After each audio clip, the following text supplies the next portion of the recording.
President എന്തോ തെറ്റിദ്ധരിച്ചതാ. എന്റെ അറിവ് ഇവിടുന്ന് അങ്ങനെ ഒരു പരാതി പോയിട്ടില്ലെന്ന്. ഒന്ന് പോയെന്നെ സൺ, തനിക്കൊക്കെ എന്തറിയാം? ഇവിടെ ചിലരൊക്കെ ഫേമസ് ആവാൻ വേണ്ടി ഓരോന്ന് കാണിക്കുന്നത്. എന്താ സാറേ പ്രശ്നം? കുന്തം. എടോ ഓഫീസറെ, താനേ എനിക്കെതിരെ ഹരിത സംഘം വഴി അത്യുൽപാദന ശേഷിയുള്ള തെങ്ങിൻ തൈകൾ വിതരണം ചെയ്യാൻ തീരുമാനമായിട്ടുണ്ട്. അതവിടെ നിൽക്കട്ടെ. എടോ എന്റെ പെസ്റ്റിസൈഡ് ഫാക്ടറി തോട്ടിലോട്ട് വേസ്റ്റ് തള്ളുന്നു പറഞ്ഞ് താൻ കേസ് കൊടുത്തായിട്ട് ഞാൻ അറിഞ്ഞു. പോരാത്തതിന് അനധികൃത മണൽ കൊള്ളയും. എടോ ഈ തോട്ടുവയിലും തോട്ടപ്പള്ളിയിലൊക്കെ ഞാൻ ചെയ്യുന്ന കാര്യങ്ങൾക്ക് പുറകെ നടന്ന് മണം പിടിക്കാൻ തനിക്ക് എന്നാത്തിന്റെ കഴിപ്പാണോ? ഓ അതാണോ? ഒരു പരിസ്ഥിതി സംരക്ഷകൻ. എടോ കുട്ടനാട്ടിൽ പ്രളയം വരുമ്പോ പ്രളയജലം പുറത്തോട്ട് വിടുന്നതിന് വേണ്ടി സൗകര്യം ഒരുക്കാനേ സ്പിൽവേയിലെ തടസ്സം നീക്കാനാ ഈ മണൽ വാരുന്നത്. മനസ്സിലായ? പബ്ലിസിറ്റിക്ക് വേണ്ടി പറ്റി ഷോ നടത്താനല്ല തന്നെ കൊണ്ടൊക്കെ എന്തിനു കൊള്ളാടും?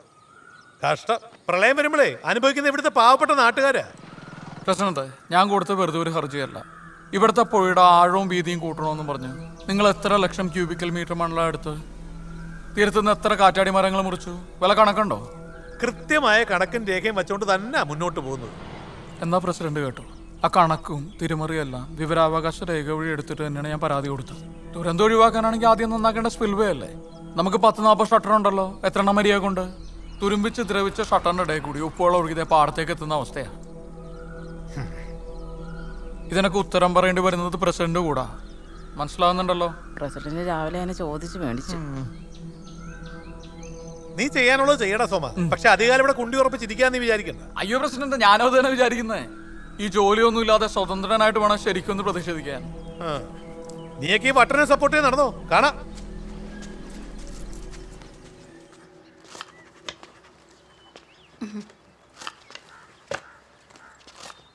ഇങ്ങനെയാണെങ്കിൽ അധികം നാള് കൃഷി ഓഫീസിൽ തുടരാൻ പറ്റുമെന്ന് തോന്നുന്നില്ല.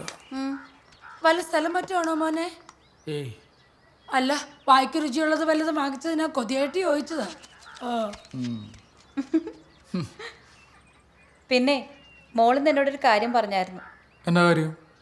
ചേട്ടനാ പടം സൂക്ഷിച്ചു നോക്കിക്കേ. നോക്കട്ടെ. കൊള്ളാലോ. എനിക്ക് ഇതുപോലെ സ്കൂളിൽ പോണം. എനിക്ക് ഇതുപോലെ സ്കൂളിൽ പോണം. അതിനെന്താ, നമുക്ക് നല്ലൊരു ഉഗ്രൻ ഗവൺമെന്റ് സ്കൂളിൽ തന്നെ പോയാലോ? എന്നായാലും അവൾ നമ്മളോട് ഇങ്ങോട്ട് പറഞ്ഞല്ലോ. അവള് തന്നെ ഇത് ഇങ്ങോട്ട് പറയാൻ വേണ്ടിട്ടല്ല നമ്മൾ എത്ര നാളെ കാത്തിരുന്നേ അല്ലേ മോളെ?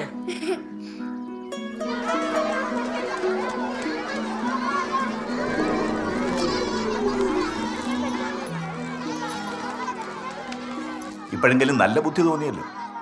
ഒരു കാര്യം ചെയ്യാം, മോളൊരു പ്രവേശന പരീക്ഷ എഴുതട്ടെ. ജയിച്ചാൽ അവളുടെ പാകത്തിന് പറ്റിയ ക്ലാസ്സിൽ ചേർക്കാം. എന്താ? മതി sir. What's your name? I am India. ഞാൻ പറഞ്ഞില്ലേ, സമയത്ത് സ്കൂളിൽ ചേർത്തില്ലെങ്കിൽ വരുന്ന പ്രശ്നം കണ്ടല്ലോ. സ്വന്തം പേര് ചോദിച്ചാൽ രാജ്യത്തിന്റെ പേരാ പറയുക. No sir, my name is India. അത് കൊള്ളാലോ.